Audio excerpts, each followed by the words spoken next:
quando meu melhor amigo se casou, foi morar imediatamente em São Paulo com a esposa.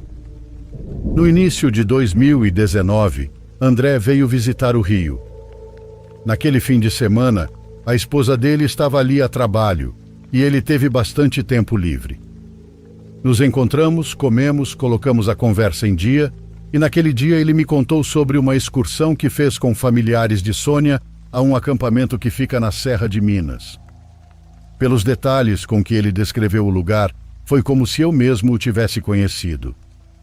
Para chegar lá era preciso ir de carro próprio ou contratar um táxi. Os donos do acampamento oferecem transporte, mas sai mais barato ir por conta própria. Depois da entrada, há um caminho de pedras muito bonito, porém difícil para o veículo. No total, desde a saída da rodovia até o ponto em que o carro já não conseguia avançar mais pela mata, levamos 1h e 40 minutos. Sei disso porque fiquei muito enjoado e contei cada minuto. No dia em que Andrés me falou do acampamento, começamos a planejar uma visita. Dessa vez iríamos com amigos em comum e alguns primos.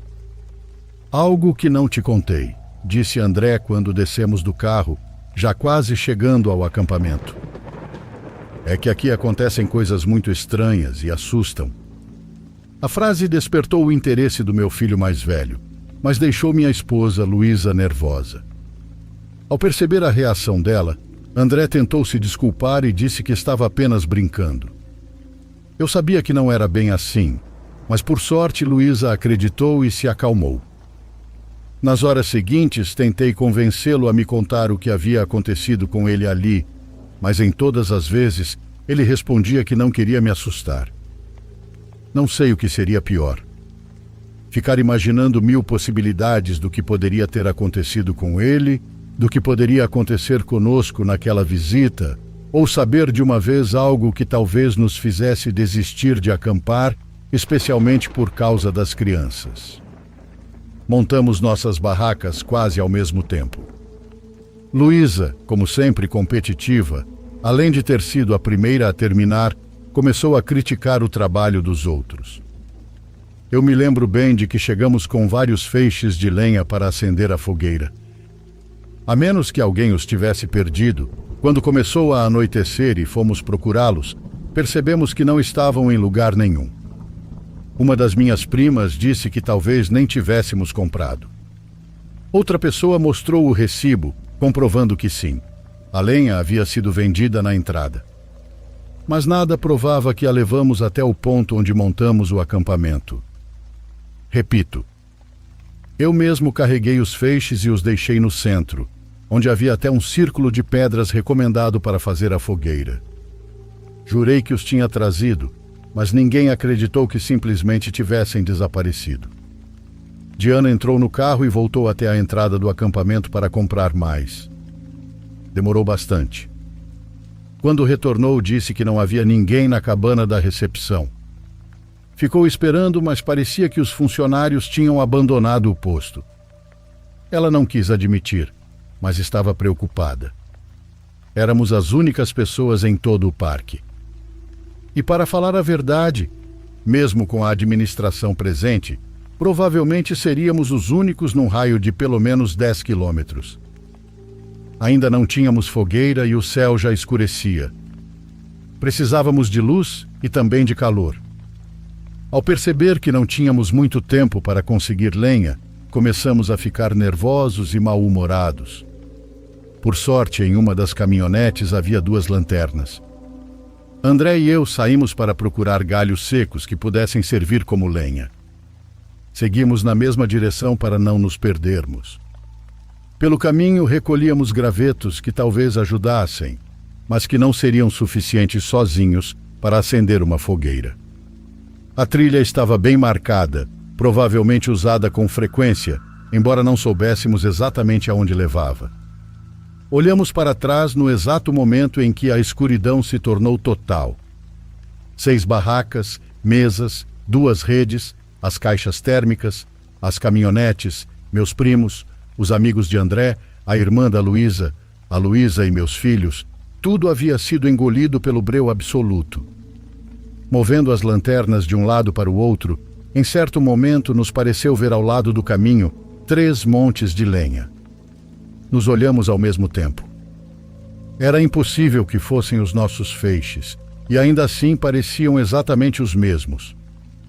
Sem pensar muito, saímos da trilha e nos aproximamos rapidamente. Quando pegamos os feixes, um grito saiu da terra. Atrás de onde alguém havia colocado a lenha, havia um buraco. Era uma espécie de caverna que descia quase na vertical para o subsolo. Uma voz pedia socorro e dizia nossos nomes. André reconheceu primeiro. Era Tânia, minha prima. Enquanto implorava para que a ajudássemos a sair, pediu perdão por ter escondido a lenha. Segundo ela, era só uma brincadeira. Mas a Tânia veio mesmo com a gente? Perguntei. Eu lembrava que sim. André, porém, dizia que não a tinha visto durante todo o trajeto. Pensei em pedir que ele ficasse ali enquanto eu corria até o acampamento para buscar uma corda. Não tínhamos nada conosco para tirá-la dali, mas André insistiu que precisávamos levar a lenha de volta e acender a fogueira primeiro. Disse que chegando lá poderíamos pedir ajuda para resgatar minha prima. Para mim era uma emergência. Eu não fazia ideia do que ainda estava por vir. Corri em direção ao acampamento. André vinha atrás, mas não com a mesma urgência. Em certo momento, por causa do peso que carregava nas costas, tropecei. Ele correu, me ajudou a levantar e limpou a terra do meu rosto. Isso não está acontecendo, disse ele. A Tânia não veio, lembra? Ela cancelou de última hora. Aquilo me fez parar para pensar. Mas eu tinha certeza de que ela estava conosco e que tinha ido na caminhonete com meus outros primos. Não entendia por que André insistia naquilo. Nós dois ouvimos os gritos dela vindo do fundo da caverna. Retomei o caminho cada vez mais aflito. Enquanto me aproximava do acampamento, me perguntava por que Tânia teria inventado aquela brincadeira absurda. De longe vi luz iluminando as barracas e as pessoas. Não era fogueira, mas lâmpadas que provavelmente se acendiam à noite como parte das instalações do local. Soltei a lenha e corri até as barracas, gritando para que pegassem uma corda e me acompanhassem. Disse que Tânia tinha caído em um buraco. Pedi a Luísa que fosse até a entrada procurar vigilantes ou que chamasse emergência. Queria que ela fizesse qualquer coisa para nos ajudar. 1 minuto. A Tânia não veio na excursão. Eu estava desesperado, mas todos começaram a repetir o mesmo que André dizia. Como não veio? As coisas dela estão ali. Havia uma mochila, um par de tênis e um espaço vazio onde momentos antes existia uma barraca. Alguns amigos de André, minha esposa e meus filhos garantiam que ela tinha vindo. Conseguimos a corda, lanternas e um kit de primeiros socorros. Formamos um grupo e voltamos em direção à caverna. À medida que nos aproximávamos do ponto onde vimos os feixes, comecei a suar frio. Temia que não conseguíssemos encontrar o lugar exato onde havíamos saído da trilha. Me adiantei, olhando para o chão em busca de pegadas. Talvez já tivéssemos passado direto. Senti uma dor no estômago ao pensar que poderíamos tê-la perdido. André continuava dizendo que naquele lugar coisas assim aconteciam. Isso não me tranquilizava em nada. Hoje, ao contar essa história, penso que poderia ter agido diferente. Mas só depois de viver na própria pele o que aconteceu naquela noite. Minha esposa gritava meu nome ao longe. Eu não queria voltar ao acampamento, pois precisava de qualquer jeito encontrar a caverna. Comecei a gritar por Tânia. Como Luísa não parava de me chamar, avisei que me separaria do grupo para ver se havia notícias no acampamento. Corri por uma trilha longa e escura. À minha volta, eu sentia olhares e presenças. Havia sombras que juro que não eram das árvores nem dos galhos. Antes de encontrar Luísa, ouvi os gritos de Tânia vindo da direita, da esquerda, de cima e de trás. Foi a coisa mais aterrorizante que já me aconteceu. Minha esposa me esperava com o braço levantado, mostrando a tela do celular. Ela e Sônia haviam se afastado até conseguirem sinal. Quando conseguiram, ligaram e mandaram mensagem para Tânia. As provas estavam ali. Tânia não tinha ido à excursão conosco. E as coisas dela? Perguntei. Quais coisas? Respondeu Sônia. Os tênis e a mochila já não estavam mais lá. O espaço vazio da barraca também não existia. Mas o mais estranho, o que mais nos desconcertou, foi que no centro do acampamento a fogueira estava acesa. Ninguém lembrava de ter trazido a lenha de onde supostamente a deixamos cair. Ninguém viu quem a acendeu. Ninguém admitiu tê-la acendido. Eu avisei que nesse lugar acontecem coisas estranhas, disse meu amigo. Nem todos quiseram passar a noite ali, mas como Luísa lembrou, o acampamento já estava fechado. Depois que nos deitamos para dormir, nada mais aconteceu. A noite foi tranquila. Ao amanhecer, recolhemos nossas coisas e fomos embora.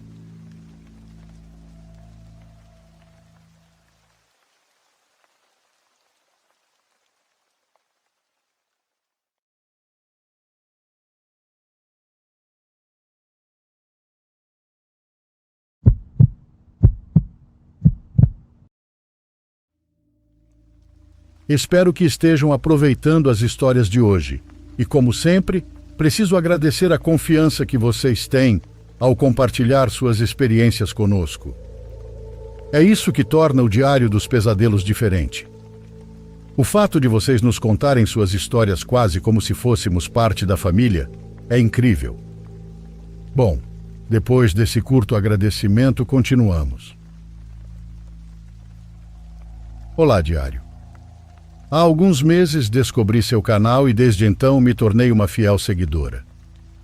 Escuto sempre que sai um novo episódio. Recentemente você publicou um relato chamado Nunca Abra a Porta se Baterem de Madrugada, e isso me fez pensar. O que acontece quando algo estranho assim acontece durante o dia? Quando ninguém está pensando em nada sobrenatural? Bom, o relato que vou compartilhar hoje não aconteceu comigo, mas foi aqui na minha casa, onde minha família e eu moramos há 18 anos. Aqui se sente muita coisa. Não sei se é porque logo atrás fica o cemitério municipal da cidade, mas existe uma energia difícil de explicar. Talvez por isso tenhamos uma longa lista de acontecimentos que cada membro da família já viveu. Nos últimos anos, porém, é a minha irmã, que hoje tem 17 anos, quem tem passado por mais situações desse tipo. Mais fenômenos sem explicação. Ela vê constantemente a sombra de um homem. Um homem alto que parece observá-la, parado na escada que dá acesso à laje. Algumas noites diz que consegue ver essa mesma sombra dentro do quarto, como se esse homem estivesse escondido em algum canto, olhando enquanto ela dorme. Tentamos encontrar uma explicação lógica para essa sombra, mas não conseguimos. Meu pai, que é o cético da casa, sempre repete que isso é influência das coisas que assistimos e ouvimos. Minha irmã também acompanha relatos, mas o que vou contar agora não tem relação com a sombra da madrugada. É algo que aconteceu numa tarde muito tranquila. Nesse dia, minha irmã estava sozinha em casa. Meus pais trabalham o dia inteiro e quase sempre ficamos só nós duas, mas naquela ocasião eu estava viajando. Minha mãe avisou que passaria às 4 da tarde para levá-la ao dentista, então ela começou a se arrumar. Antes de sair, fez questão de deixar os quartos organizados como sempre. São 3 quartos na casa. O dos meus pais, o da minha irmã e o meu. Exatamente nessa ordem antes de chegar às escadas que levam ao primeiro andar. Ela conta que já estava quase dando 4 horas quando foi se pentear no quarto dos meus pais, que fica no fim do corredor. Foi então que ouviu um grito. "Já cheguei", disse minha mãe. "Já vou", respondeu minha irmã, ainda se penteando. Ela se apressou e começou a juntar suas coisas. "Já cheguei", repetiu minha mãe, dessa vez com impaciência na voz. "Eu já vou", gritou minha irmã, irritada com a insistência. Ela saiu do quarto dos meus pais, fechou a porta e passou em frente ao próprio quarto. Quando estava quase chegando às escadas, ao passar pelo meu quarto, sentiu que a porta atrás dela se abria bem devagar. Ela já estava prestes a pisar no primeiro degrau quando parou. Voltou para fechar a porta e fechou. Assim que se virou para descer as escadas apressada, ouviu uma voz vinda de dentro do meu quarto. Já cheguei. Por que você está fechando a porta? Aquela voz claramente não era da minha mãe, embora falasse exatamente como ela. Foi nesse momento que minha irmã percebeu que, mesmo sem minha mãe ter chegado, ela não estava sozinha em casa. Ela correu para o quarto dos meus pais, se trancou lá dentro e ligou para eles, pedindo que voltassem o mais rápido possível. Ficou esperando até que chegassem. Desde então, ela nunca mais ouviu aquela voz.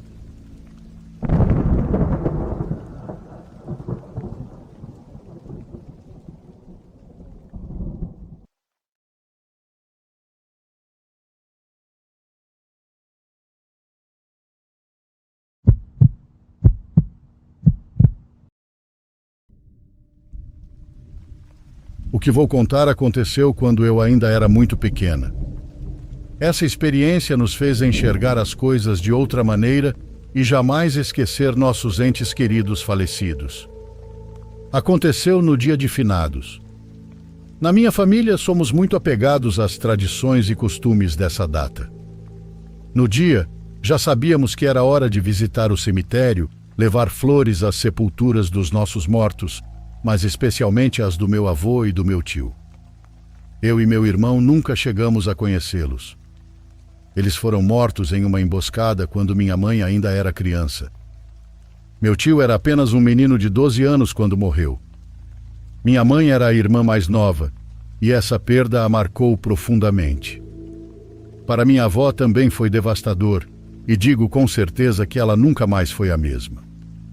Nós só os conhecemos por meio das histórias que nos contavam, das lembranças da minha mãe e das fotos antigas deles. Sempre que terminávamos a visita ao cemitério, ficávamos um tempo apenas olhando os túmulos cheios de flores, e minha mãe ficava muito triste. Ela nos dizia que teria adorado que meu avô tivesse nos conhecido, que ele teria nos amado muito. Dizia isso sempre com lágrimas nos olhos. Depois do cemitério, voltávamos para a casa da minha avó. Lá comíamos e convivíamos com os tios e primos que iam chegando mais tarde, e a conversa se estendia até anoitecer. A casa da minha avó era muito pequena. Ela tinha apenas 2 quartos, um banheiro do lado de fora e uma cozinha separada das outras 2 construções. O quintal, porém, era grande. Como era costume naquele dia, minha avó nos deixou pegar um docinho dos que ela vendia. Eu tinha 7 anos e meu irmão, 4. Aquela noite estava fria. Meus primos e eu ficamos entretidos olhando os doces que haviam colocado para vender, até que percebemos que meu irmãozinho não estava ali. Ele não poderia ter saído, pois o portão estava trancado, mas não o encontrávamos em lugar nenhum. Minha mãe começou a chamá-lo em voz alta, e à distância o vimos sair da cozinha. Ela o segurou pelo braço para repreendê-lo. O que você estava fazendo lá dentro? Não vê que algum bicho pode te picar? Meu irmão respondeu algo muito estranho. Disse que estava com o senhor e com o rapaz, que eles estavam lá dentro. Contou que o senhor perguntou se ele era filho de Isabel e que ele respondeu que sim. Disse também que o rapaz não falava, apenas ficava parado no canto. Ao ouvir isso, todos ficamos em silêncio. Uma prima perguntou se ele tinha certeza de que aquilo era real, se não estava apenas imaginando, mas meu irmão jurava que eles estavam ali na cozinha.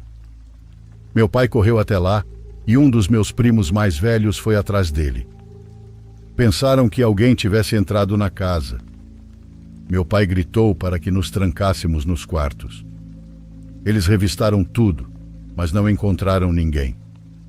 Então voltaram a perguntar ao meu irmão se era verdade o que ele tinha visto. Assustado, Meu irmão começou a descrever como eles eram.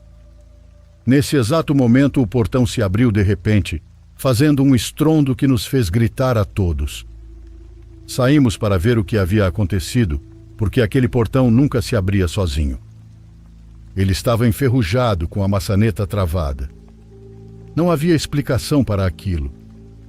Enquanto meu pai e meus primos verificavam o portão, minha avó levou meu irmão para dentro. Ela o sentou no sofá e perguntou: "Vê, meu filho, me diga de novo, como era o senhor que você viu?" Meu irmão foi muito claro. Disse que ele usava chapéu, camisa azul, tinha a mesma cor de pele dele, era meio gordinho e tinha bigode. Disse também que o rapaz era moreninho, parecia triste, mas não dizia nada. Contou ainda que o senhor pediu que ele dissesse à minha mãe para não chorar, que ela sempre seria a sua preferida e que ele a amava muito. Eu observava meu irmão dizendo tudo aquilo e quando olhei para minha avó, percebi que ela estava chorando. Do guarda-roupa, ela tirou uma maletinha com cadeado. Entre as chaves que sempre carregava, pegou a menor, abriu a maleta e retirou uma fotografia em preto e branco. Então a mostrou ao meu irmão. Na foto havia um grupo de homens sorrindo ao redor de uma mesa, jogando cartas. Um deles era o mesmo senhor que ele tinha visto na cozinha. Ela perguntou se era aquele. Sem hesitar por um segundo, meu irmão respondeu que sim, e apontou para um dos homens da mesa. Era o meu avô. Minha mãe estava atrás de nós. Eu não a tinha visto chegar, só senti quando ela passou ao meu lado, abraçou meu irmão e perguntou se ele estava dizendo a verdade. Fiquei com dó do meu irmão, que parecia cada vez mais confuso, mas ele respondeu que sim. Então perguntou quem era aquele senhor. Era o seu avô, disse minha avó quase chorando. Meu irmão não entendia nada e começou a apontar para a foto, dizendo que não, que o outro rapaz não estava ali. Então minha avó mostrou um quadro, um que ela mantinha escondido por causa da dor que lhe causava vê-lo. Era uma pintura feita depois da morte do meu avô e do meu tio. Meu irmão disse que o rapaz daquele retrato, o que estava em silêncio no canto, era o meu tio. Toda a família soube naquela mesma noite. Estávamos todos muito assustados e ninguém quis sair nem se aproximar da cozinha, exceto minha avó. Ela disse que iria se despedir deles e caminhou com passos lentos e tranquilos até a cozinha. Nunca soubemos o que aconteceu lá dentro. Se ela viu algo ou sentiu algo, nunca nos explicou. Apenas voltou, nos disse que agora sabia que eles estavam bem, abraçou meu irmãozinho e agradeceu. Desde então, e mesmo que minha velhinha já não esteja mais conosco, continuamos se lembrando dessa história.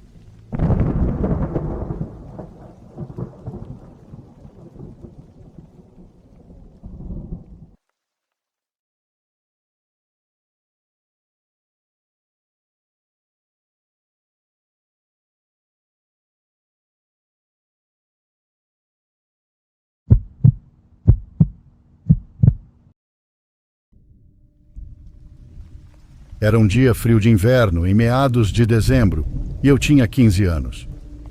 Eu morava com meus pais em um apartamento, numa área suburbana de Alberta. No entanto, estávamos ficando sem espaço, e com a chegada da minha irmãzinha, sabíamos que precisaríamos nos mudar para uma casa maior. No começo pareceu muita sorte nossa, porque havia uma casa à venda a apenas alguns quarteirões dali, com um preço incrivelmente baixo.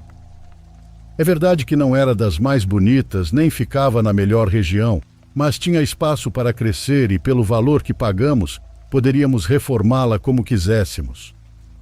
Meu pai conseguiu fazer algumas reformas com o dinheiro que sobrou, principalmente no porão, que era praticamente inutilizável antes dos concertos.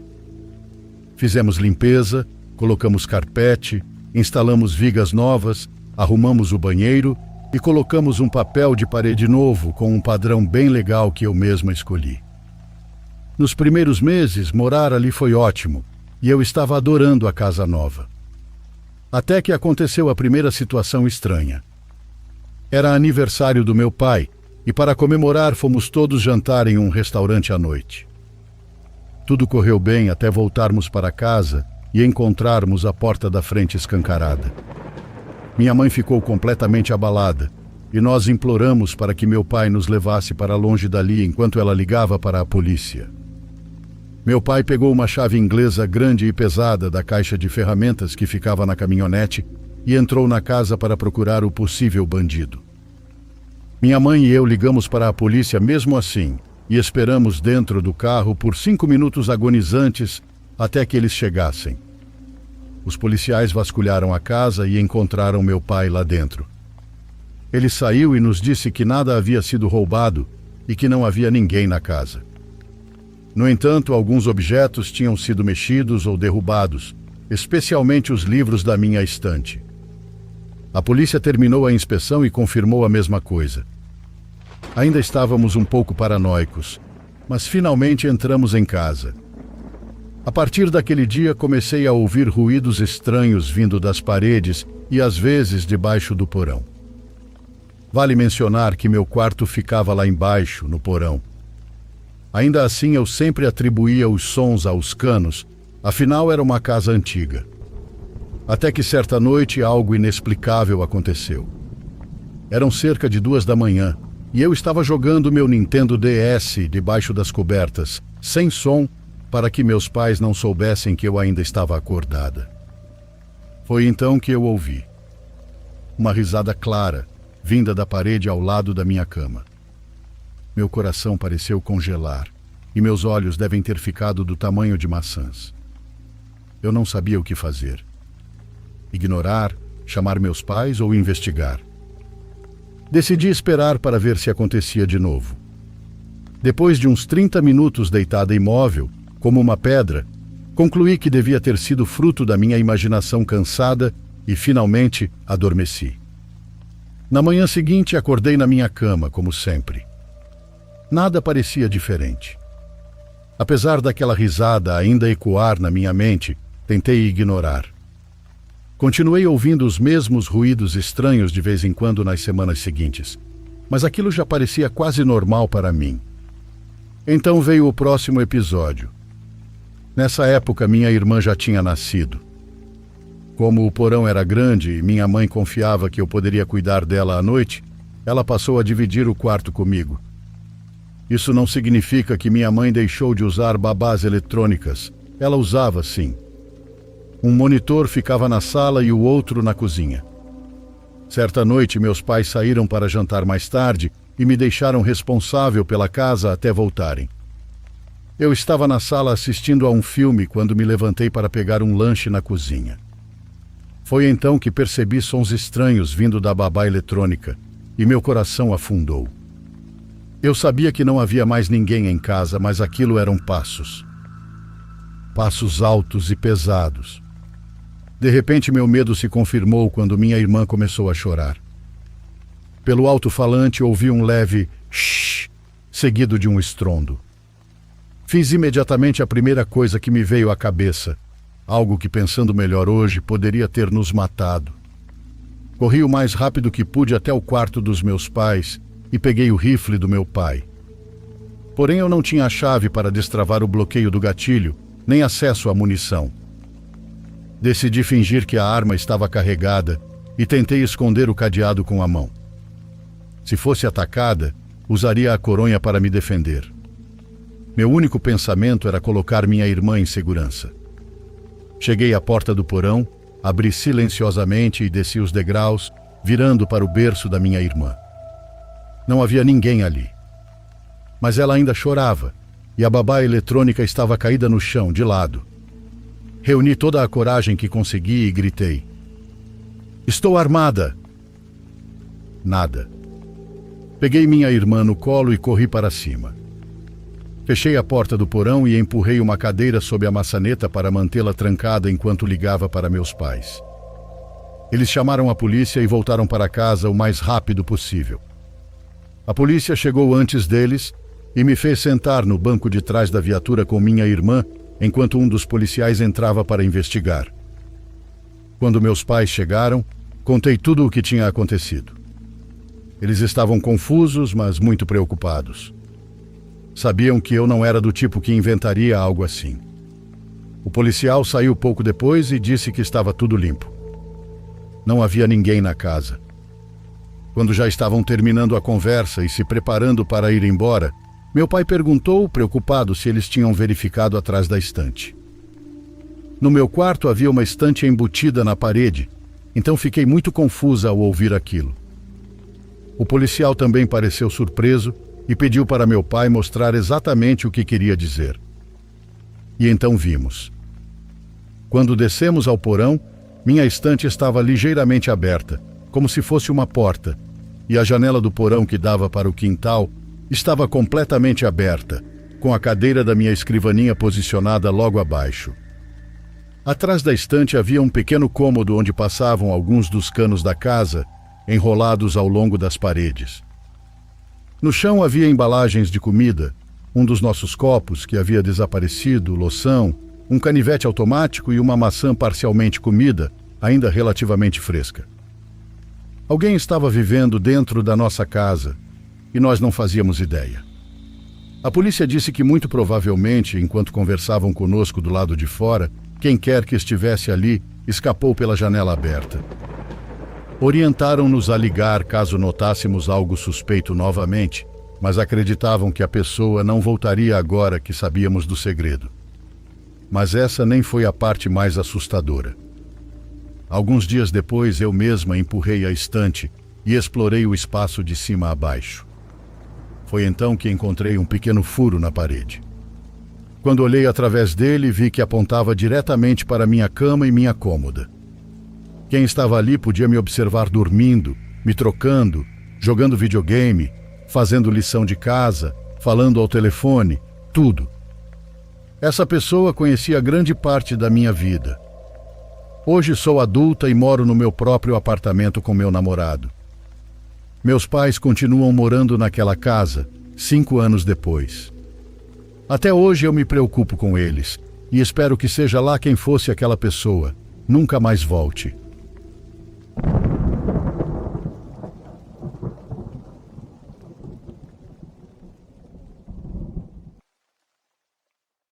Por favor, curta e se inscreva se você estiver gostando. Agora continuamos.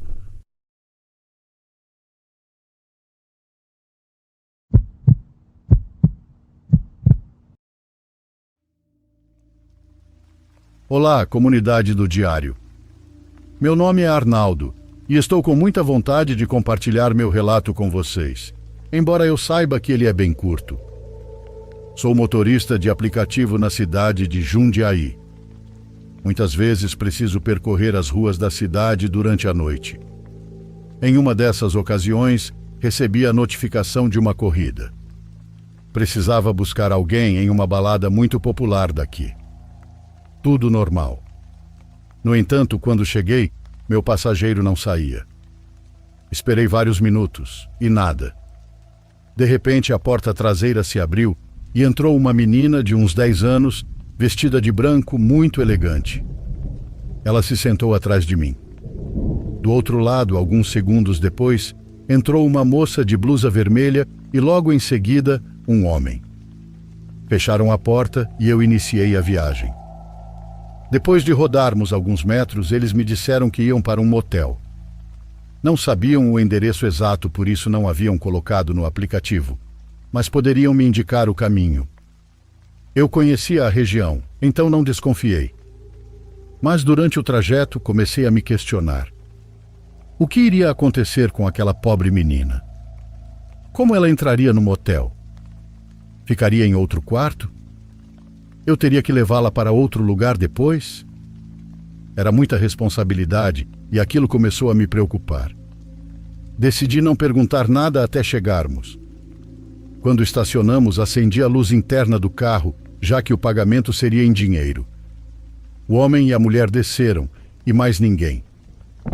Eles estavam esquecendo a menina. Acendi totalmente a luz e me virei para conferir o banco de trás. Mas não havia mais ninguém ali. Eu não estava levando mais ninguém. A outra porta jamais se abriu, e eu estava vendo claramente, então ninguém desceu com eles. Vi o casal entrar naquele lugar, mas da menina, nenhum rastro. Quando estacionamos, acendi a luz interna do carro, já que o pagamento seria em dinheiro. O homem e a mulher desceram e mais ninguém.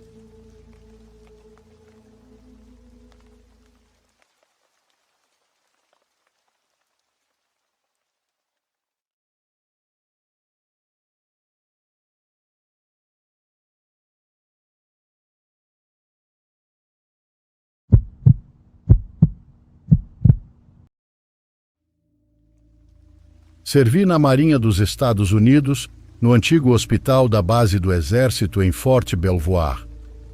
Era um prédio enorme de 5 andares, um verdadeiro relicário da Segunda Guerra Mundial. Apenas o primeiro e o segundo andar continuavam ativos para o atendimento de pacientes, enquanto os níveis superiores permaneciam fechados, usados apenas como depósito. Ficavam cheios de cadeiras extras, macas descartadas e carrinhos médicos obsoletos, cobertos por poeira. Já dá para imaginar o cenário, né? Certa tarde, um colega marinheiro e eu passamos pelas placas de somente pessoal autorizado, presas de forma torta nas portas corta-fogo. Estávamos a procurar uma cadeira extra em um daqueles andares abandonados, o antigo setor de maternidade e berçário. Caminhávamos pelo corredor quando a entrada de um quarto chamou nossa atenção no meio do passo. As paredes tinham uma cor pastel desbotada, e eu notei uma velha cadeira de balanço de madeira posicionada bem no centro da sala. Nós dois paramos imediatamente, trocando olhares rápidos. Eu disse: "Você viu isso?" Meu amigo assentiu devagar, com os olhos arregalados. "Tinha alguém sentado na cadeira?" Concordei. Eu também tinha visto aquela silhueta vaga, balançando suavemente a cadeira, com o corpo inclinado para a frente como se estivesse segurando algo junto ao peito. A curiosidade nos puxou de volta para olhar mais de perto. A cadeira estava vazia, completamente imóvel. Não havia rangidos, nem som de molas, nem passos se afastando pelo corredor. Não havia mais ninguém naquele andar inteiro, já que os funcionários evitavam o lugar, exceto em raras ocasiões para buscar suprimentos. Concluímos que devia ter sido apenas um truque de luz, ou o cansaço dos longos turnos. Demos de ombros, pegamos a cadeira que precisávamos em outro quarto e fomos embora. Algumas semanas depois voltamos para buscar cabos e passamos novamente pela mesma porta. Desta vez havia um bilhete escrito à mão preso às ripas da cadeira e aquilo chamou minha atenção. Em letras grandes dizia: "Por favor, não usar nem remover." Achei estranho o suficiente para avisar meu chefe. Fui até ele, interrompendo-o enquanto analisava um prontuário. Ele nos olhou com uma expressão séria e disse: "Ah, as mães usavam essa cadeira para embalar seus bebês natimortos. Elas os seguravam ali pela última vez, antes de deixá-los seguir para o necrotério." Ficamos bem surpresos, para se dizer o mínimo. Será que tínhamos visto o espírito de uma mãe em luto? Uma presença desfocada vinda de tempos passados? Aquilo confirmou para mim que o lugar era realmente assombrado. Infelizmente, depois disso, uma tragédia aconteceu. Aquele marinheiro tirou a própria vida pouco tempo depois de termos sido transferidos para o novo hospital moderno do outro lado do complexo. Não estou dizendo que a cadeira de balanço tenha qualquer ligação com isso, mas ver meu parceiro desaparecer para sempre afetou-me de uma forma que eu simplesmente não consigo colocar em palavras.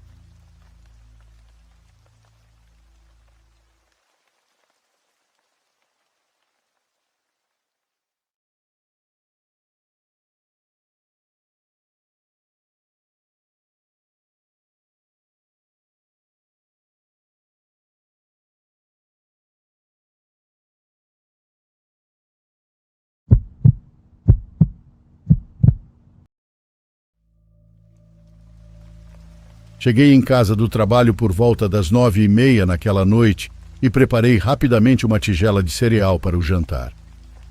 Depois fui direto para o meu quarto, onde ficava meu setup de jogos, para ficar acordado até tarde jogando com os caras. Eles também trabalhavam até mais tarde e estavam demorando um pouco. Então fiquei ali terminando de comer e comecei a jogar sozinho, enquanto esperava que entrassem online. No meio de uma partida, meu celular começou a tocar. Olhei achando que fosse algum dos meus amigos, mas era apenas um número desconhecido.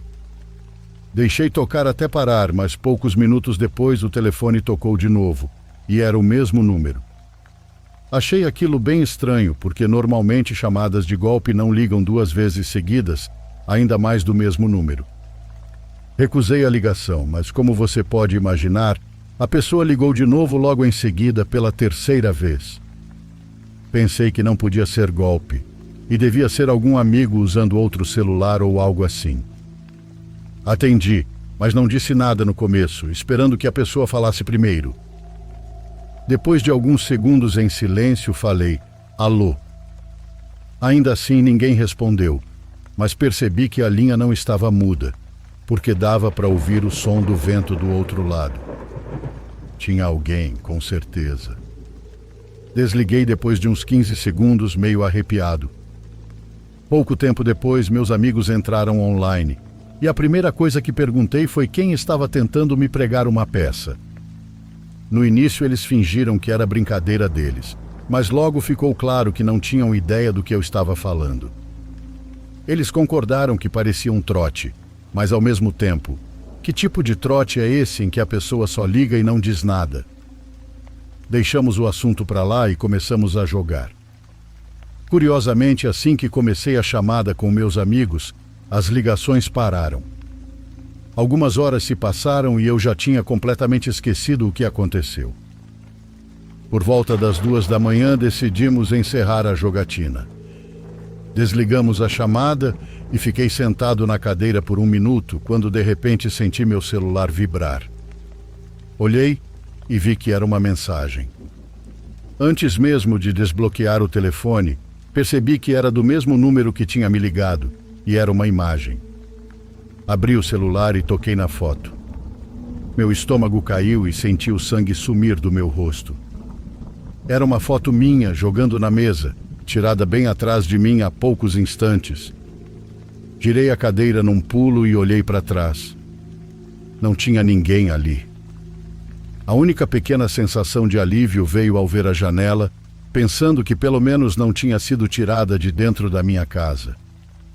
Corri até a janela e olhei para fora. Não havia ninguém à vista. Verifiquei se estava trancada e fechei as persianas. Voltei para a mesa, ainda com o coração disparado, encarando a foto que ainda estava aberta no celular. Eu sabia o quão sério e assustador aquilo era. Salvei a imagem e mandei imediatamente no grupo com meus amigos, rezando para que fosse alguma brincadeira deles. Mas dessa vez nenhum deles fez piada. Todos disseram para eu sair de casa ou ligar para a polícia. Meu coração começou a bater mais forte quando abri devagar a porta do quarto e olhei para o resto da casa. Tudo estava quieto demais. Por algum motivo senti vontade de verificar o resto da casa, só para ter certeza de que estava tudo trancado antes de ligar para a polícia, caso eu estivesse em perigo imediato. Mas mal cheguei ao fim do corredor quando olhei em direção à entrada e vi a porta da frente escancarada. Não sei explicar, mas de alguma forma eu senti que havia alguém ali, logo depois da curva. Instantaneamente corri de volta para o quarto e tranquei a porta. Logo depois ouvi passos vindos do corredor. A pessoa caminhava devagar até parar bem diante da porta e então bateu.